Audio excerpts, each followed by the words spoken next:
சக்சஸ்ஃபுல்லான பிசினஸுக்கு அடிப்படையான விஷயங்கள் என்னன்னு பார்த்தோம்னா, நம்மளை தேடி வர்றவங்களுக்கு நாம என்ன பொருளை கொடுக்கணும் நாம நினைக்கிறத விட அவங்க என்ன தேடி நம்மளை வர்றாங்க, அவங்களுக்கு என்ன பொருள் அவங்களுக்கு தேவை என்பதை அறிந்து அந்த பொருளை நாம விற்பனை செய்தால் அது ஒரு முக்கியமான பங்கு வகிக்கும்.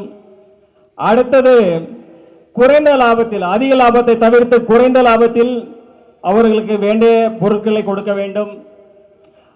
அடுத்தது, இன்றைய நவநாகரிக உலகத்தில் இருக்கும் அப்டேட்ஸ், எந்த வியாபார துறையிலாகட்டும் எந்த துறையிலாகட்டும் இந்த இன்னைக்கு மாற்றங்கள் உருவாகிட்டே இருக்கு. அதை நம்ம க்ளோஸாக ஃபாலோ பண்ணி அந்த மாற்றங்களுக்கு தகுந்த மாதிரி நம்ம உள்கட்டமைப்புகளை மாற்றி அமைக்கும் போது உங்கள் வியாபாரம் தொடர்ந்து வெற்றியை நோக்கி பயணிக்கும்.